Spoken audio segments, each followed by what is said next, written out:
says, "For I know the plans that I have for you, declares the Lord. Plans to prosper you and not to harm you. Plans to give you hope and a future." You know, I believe it all starts with a dream. But some people have a different version of what a dream really is. Some people think a dream is you just sitting out on a field one day with nothing to do and you're looking up and watching butterflies and you just start thinking and start dreaming. Well, I surmise that it's a little bit different than that. I believe that dreams are planted inside of you by God to stir up something inside that was innate inside of you that God placed in you. Something that he wanted to come forward inside of you. Some dreams take you to another, and then another, and then another, and so on. Some dreams are those big things that just happen and you wake up one day and you find yourself sitting in the place of a Bill Gates. Some dreams are those things that happen that God wants to take you out of your situation you're in and move you over a notch to another track. Take you out of a situation. Take you away from people that you're comfortable with. Sometimes every dream doesn't come true, and you get frustrated. But I believe that that's the call of the opposing forces against you. You see, what happens is this. You have a dream, and you get frustrated sometimes, because you're wondering why it doesn't happen.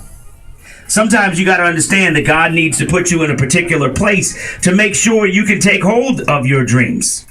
You may have thought, you know what, I really messed up. I can't go to school anymore. I can't do this one particular job anymore. That time has passed for me. You know, God puts a dream inside of you, which turns into a passion and a burning desire.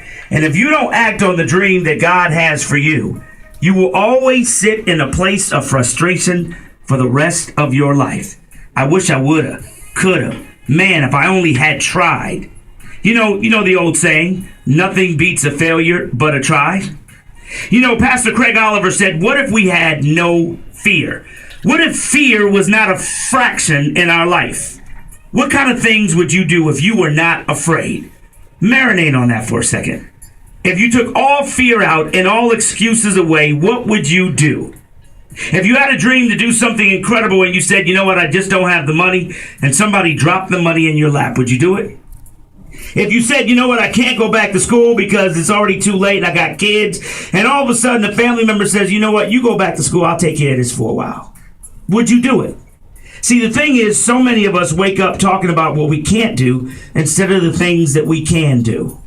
I'm telling you, if God put a dream in your heart, it's time to wake up and start living it every single day.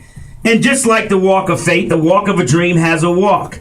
There comes a time when you have to get from one place to the other. You're just not going to wake up one day and have the skill that you have in your dream. You got to put some blood and sweat into it as well. And you know what? At the end of the day, if somebody said to you right now, looking at you right now, how would you like it if 5 years from now, I gave you a check for $10 million? What would you say? You'd say, heck yeah. I'll take that $10 million. Well, what if I said to you, you know what? If you do this, and this each and every year and move to the next place, well, in 5 years, I'll give you the $10 million. Would you do it? You'd be surprised. Most people be like, man, that's too hard. See, what happens is you forget that, you know what? Time moves by so fast. Things happen so quickly. You turn around in your life and you realize all of the things that have happened in just a very short period of time. Wanda and I have been here for 14 years, and to us it seems like yesterday. And we're in a good place because we never forgot our dream. Don't you forget yours. That's your inspirational vitamin on our last day. We want to make sure that we leave you with one thought. Get to the prize. Get to the place that God has you and has prepared you to be at. In other words, ladies and gentlemen, it is time for you to find your victory. So on that note, on behalf of the Frank and Wanda Morning Show, Atlanta, Georgia, we thank you for 14 great years. Thank you for all of the memories, for the tears and the triumphs and more. Until we meet again. I truly, truly agree. Atlanta, thank you for allowing me to be me each and every day for 14 years. I love y'all.